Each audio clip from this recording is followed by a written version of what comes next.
Today we're going to hear an emotionally charged tale from revolutionary America. A grieving widow faces her community's wrath when she chooses to nurse a wounded enemy soldier back to health. In the winter of 1777, the small village of Oakwood, nestled in the Massachusetts countryside, was gripped by the bitter cold and the even more bitter sentiments of war. The American Revolution had torn through communities, pitting neighbor against neighbor and transforming ordinary farmers and tradesmen into soldiers fighting for independence from British rule. Among the residents of Oakwood was Sarah Mitchell, a 32-year-old widow whose husband, Thomas, had died 6 months earlier at the Battle of Brandywine. Sarah lived alone in a modest farmhouse on the outskirts of town, tending to her small plot of land and keeping to herself in her grief. The villagers respected her space, occasionally bringing food or offering assistance with more demanding chores, but largely allowing her the solitude she seemed to crave. What they didn't know was that Sarah's quiet exterior masked a tumultuous, internal struggle. She had supported her husband's patriotic fervor, but had never quite understood the necessity for bloodshed. Thomas had been a kind man, a carpenter by trade, who had joined the Continental Army with visions of building a free nation. Now he was gone, and Sarah was left with nothing but memories and questions about the worth of it all. One particularly harsh evening in December, as a snowstorm howled through the trees surrounding her property, Sarah heard an unusual sound above the wind, a human groan. Wrapping her woolen shawl tightly around her shoulders, she ventured outside with a lantern. The snow had already accumulated several inches deep, and her boots sank with each step as she followed the sound to the edge of her property, where the forest began. There, collapsed against a large oak tree, was a man in a red coat, a British soldier. His face was pale as the snow around him, his lips tinged blue from cold. A dark stain spread across his uniform from a wound in his side. He looked up at her with eyes that held more fear than threat, and Sarah felt something shift inside her. This wasn't a faceless enemy. This was a young man, probably no older than her Thomas had been, dying alone in a foreign land. "Please," he whispered, his British accent thick with pain. "I don't wish to harm anyone. I've deserted. I need help." In that moment, Sarah made a decision that would change the course of her life. Despite everything, the war, her loss, the certain condemnation she would face from her neighbors, she couldn't leave this man to die. She thought of Thomas and wondered if someone had shown him kindness in his final moments. Setting down her lantern, she helped the soldier to his feet. "My name is Sarah," she said, supporting his weight as they trudged through the snow toward her house. "What's yours?" "William," he managed through clenched teeth. "William Harrington, Lieutenant in His Majesty's—" He winced in pain, "though I suppose that no longer matters." "No," Sarah agreed quietly. "I suppose it doesn't." Inside her home, Sarah helped William onto her bed and examined his wound by the light of the fire.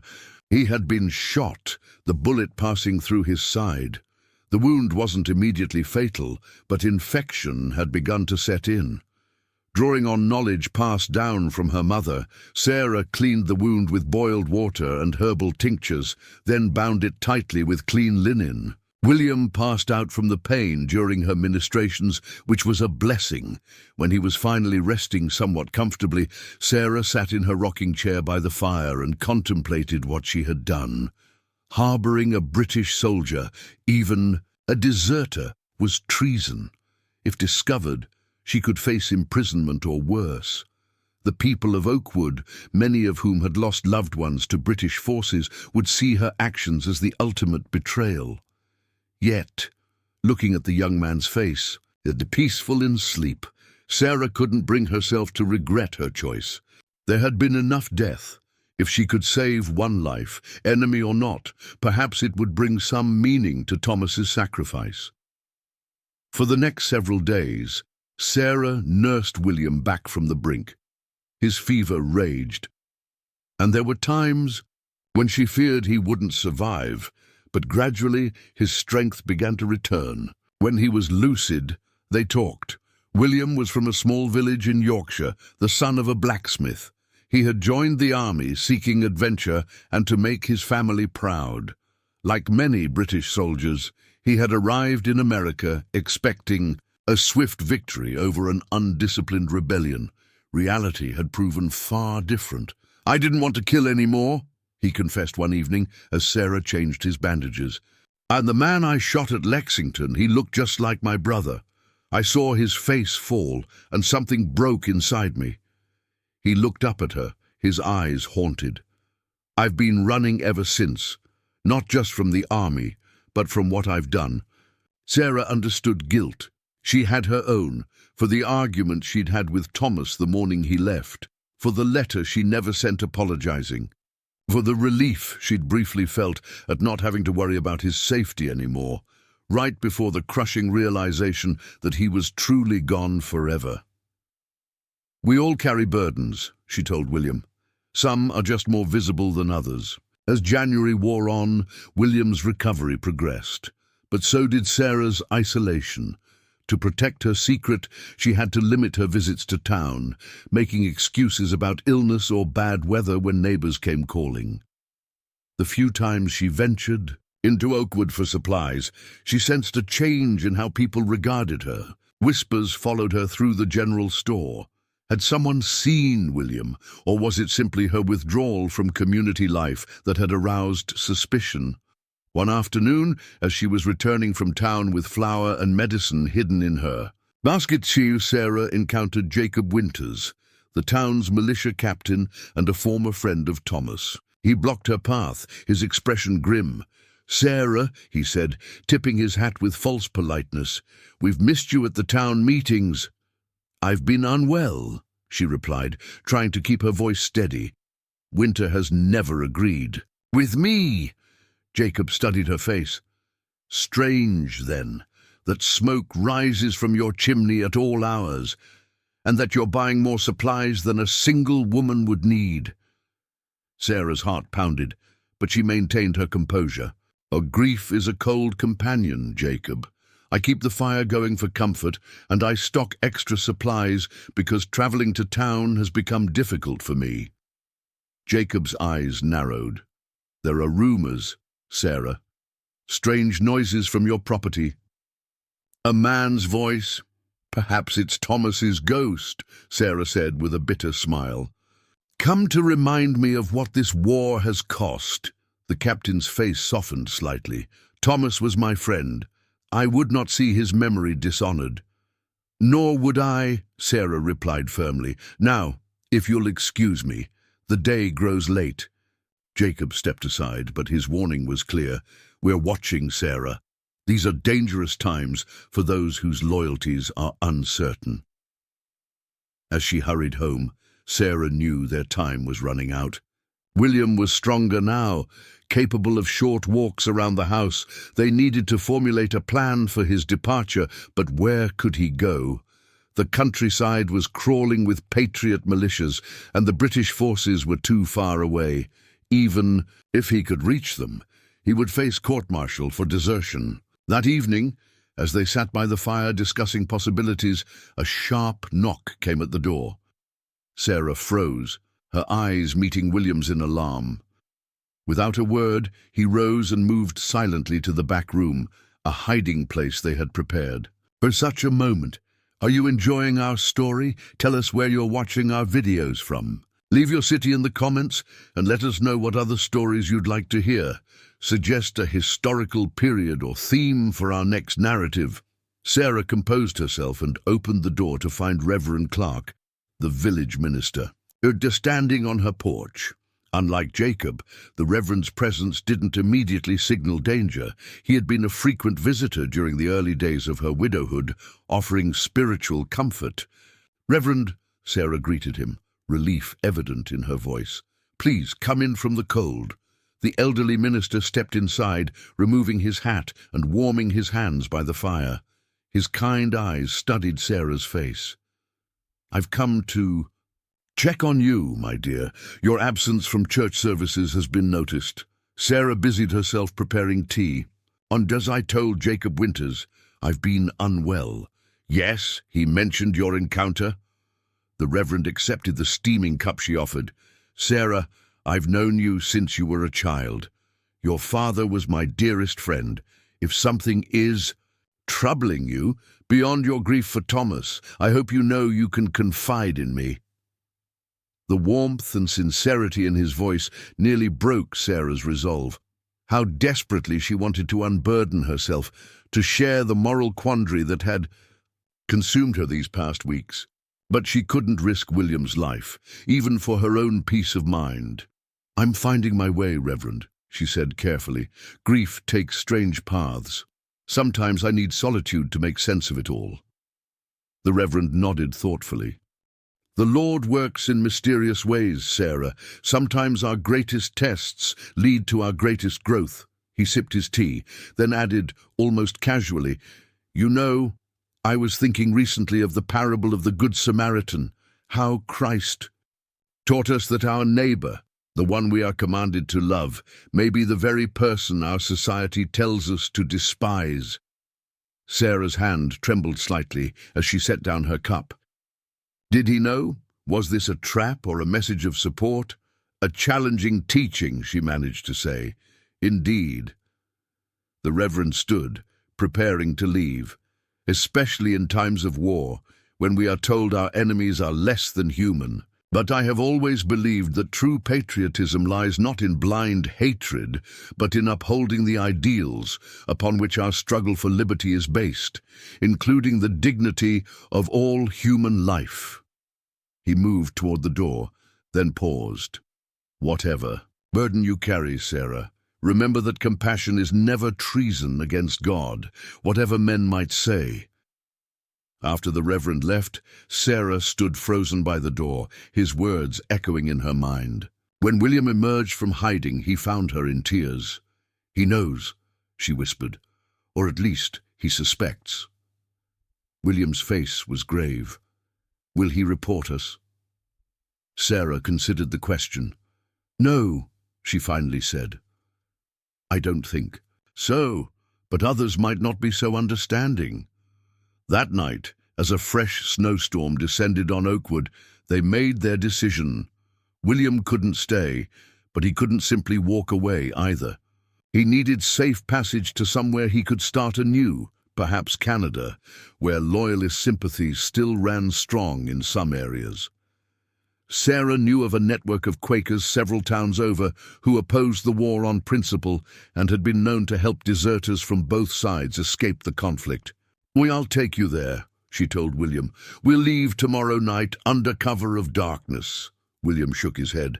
"You've risked enough for me. If you're caught helping me escape, I'm already implicated," Sarah interrupted. "No, and I know the back trails better than you. Besides," she added with a sad smile, "what's left for me here now? The suspicion will never fully dissipate, even if you leave without a trace. Perhaps it's time for both of us to find somewhere new, to begin again." The following day, Sarah packed provisions and prepared her horse and sleigh for the journey.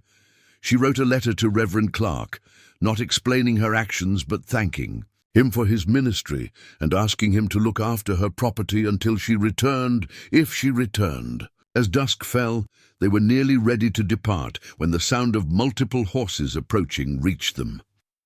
"They're coming," William said, peering through the window at the torches moving through the trees. "Jacob and his militia." Sarah's mind raced. They couldn't outrun them, not with William still weakened from his injury and the snow slowing their escape. Fighting was out of the question. There was only one option left. "Hide in the cellar," she instructed William. "No matter what happens, no matter what you hear, stay hidden until they're gone. Sarah, do it," she insisted, her voice firm. "One of us should have a chance." Reluctantly, William descended into the root cellar beneath the kitchen floorboards. Sarah covered the trapdoor with a rug and moved a heavy table over it, then went to face her accusers. The pounding on her door was expected, but still made her jump. She opened it to find Jacob Winters and 5 other men from the town militia, their faces grim in the torchlight. "Sarah Mitchell," Jacob announced formally, "you are suspected of harboring an enemy of the United States of America. We have come to search your property." Sarah stepped aside, allowing them entry. "Search all you wish, Jacob. I have nothing to hide." The men spread throughout her small home, overturning furniture, checking behind curtains, emptying cupboards. Sarah stood by the fireplace, outwardly calm, while her heart threatened to burst from her chest. Her eyes kept darting to the table covering the cellar entrance, but the militiamen seemed focused on the obvious hiding places. "There's no one here," one of the men finally reported to Jacob, who frowned in frustration. "Check the barn," he ordered, and 2 men hurried outside. Sarah allowed herself a small breath of relief, but it was short-lived. As the remaining men continued their search, one of them, Peter Collins, the blacksmith's apprentice, paused by the table in the kitchen, looking at the floor with suspicion. "This rug wasn't here before," he said slowly. "When I delivered iron to Thomas last summer, this floor was bare." Jacob approached, studying the arrangement. "Move the table," he commanded. Sarah's heart sank as the men shoved the heavy oak table aside, revealing the edges of the trapdoor beneath the rug. Jacob's eyes met hers, triumph and disappointment mingling in his gaze. "Open it," he ordered his men. As they lifted the trapdoor, Sarah closed her eyes, waiting for the shouts of discovery, the sounds of struggle as they dragged William out. But after a moment of silence, she opened her eyes to see Jacob peering into an empty cellar. "There's nothing but potatoes and preserves down here," Peter reported, climbing back up from his inspection. Jacob turned to Sarah, confusion evident on his face. "But the tracks in the snow, the reports from neighbors. Someone was here." Sarah forced herself to remain composed, though her mind was racing. Where was William? Had he somehow escaped while they were distracted? Or was he hiding somewhere even she didn't know about in the cellar? "As I told you before, Jacob, grief is my only companion," she said steadily.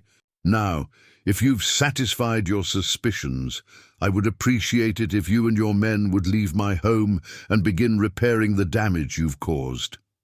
Jacob hesitated, clearly reluctant to admit defeat. "The committee won't be pleased," he muttered, more to himself than to her. "Then perhaps the committee should focus on actual enemies rather than harassing widows," Sarah suggested coldly. After a final, thorough search of the property, including the barn and surrounding woods, the militia departed, leaving Sarah alone in her ransacked home. Only when the sound of hooves had completely faded did she rush back to the cellar, calling William's name in a desperate whisper. There was no response.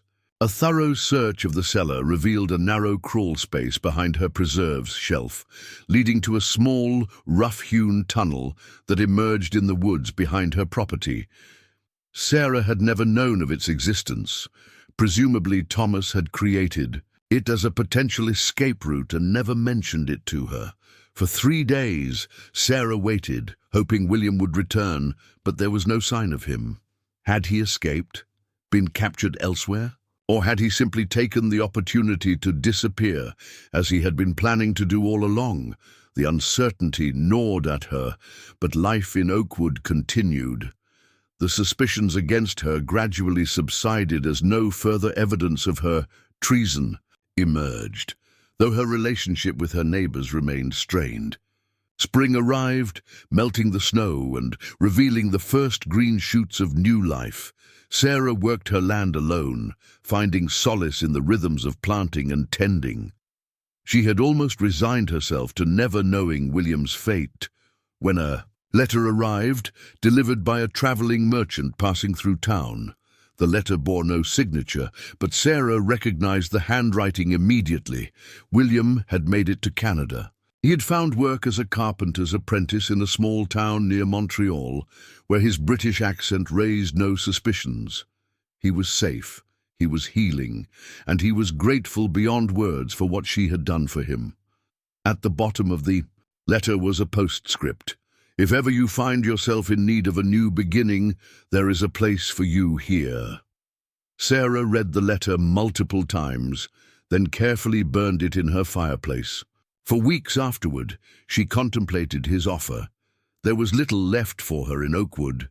Her husband was gone, her reputation tarnished, her relationships with neighbors fraught with unspoken accusations.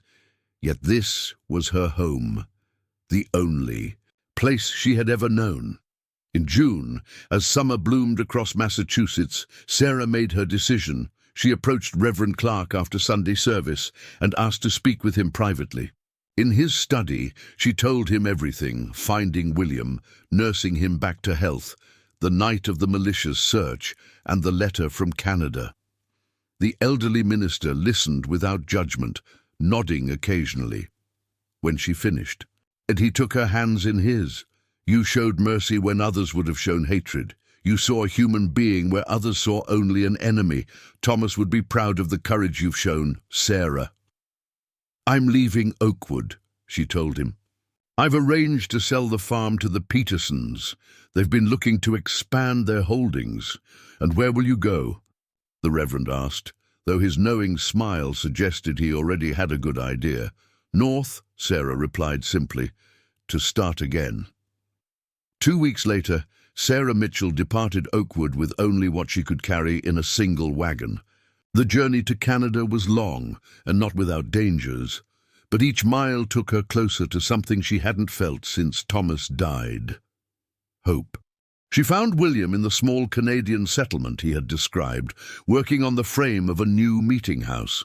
When he saw her approach, he froze, hammer in mid-swing, disbelief and joy washing over his features. You came, he said. As she stepped down from her wagon, Sarah nodded, suddenly uncertain. If the offer still stands. William smiled, the haunted look she remembered from their first meeting, now replaced with something warmer, more at peace. It does. They didn't rush into romance, both carried too many wounds, too much history for that. Instead, they built a friendship based on shared experience and mutual respect. William helped Sarah establish herself in the community, where she eventually opened a small apothecary, putting her knowledge of herbal remedies to use. In time, that friendship deepened into something more, a love born not from passion, but from understanding and gratitude. Years later, when the war had ended and the United States of America had secured its independence, Sarah received a letter from Reverend Clark. He wrote of changes in Oakwood, of healing and rebuilding. Near the end, he mentioned that Jacob Winters had come to him in confession, admitting that on the night they searched Sarah's home, he had glimpsed someone escaping through the woods, but had chosen to remain silent. Even in his patriotic fervor, the Reverend wrote, he could not bring himself to condemn an act of mercy. Sarah read the letter to William as they sat on the porch of their modest home, watching their 2 young children play in the yard. Do you ever regret it? William asked. Saving me, leaving your home? Sarah considered the question, looking out at the life they had built together, a life that would never have existed if she had made different choices that snowy night in 1777. No, she said finally. Some might call what I did treason, but I've come to believe that there's a higher loyalty than the one we owe to nations. And what loyalty is that? William asked, though the look in his eyes suggested he already knew the answer. To our common humanity, Sarah replied, me taking his hand in hers. That's the only allegiance that truly matters in the end. As the sun set over their Canadian refuge, Sarah reflected on the strange journey that had brought her here, from grief to compassion, from isolation to connection, from the rigid certainties of wartime to the more complex truths of peace. In saving William, she had ultimately saved herself, finding purpose and healing in the most unexpected of places. And in that realization, she finally understood what Thomas had been fighting for all along. Not just independence from tyranny, but the freedom to follow one's conscience, even when it led down dangerous and lonely paths. They had both been casualties of a war not of their making, enemies by circumstance rather than choice. But in the quiet moments between the grand narratives of history, in one small act of mercy, they had found something revolutionary in its own right. The courage to see beyond the uniforms and flags to the shared humanity beneath. And in a world still healing from the wounds of conflict, perhaps that was the most patriotic act of all. The story of Sarah Mitchell and William Harrington was never recorded in history books. It was not celebrated in revolutionary songs or memorialized in patriotic speeches, but it lived on in the community they built, in the children they raised to value compassion over division, and in the quiet legacy of courage that defied the certainties of war. In the end, it was not the grand battles or political declarations that defined them, but the simple choice to recognize each other's humanity in a time when doing so required the rarest kind of bravery. And perhaps in that modest triumph of conscience over conflict lies a revolution still unfinished, a declaration of independence from hatred itself, one human heart at a time.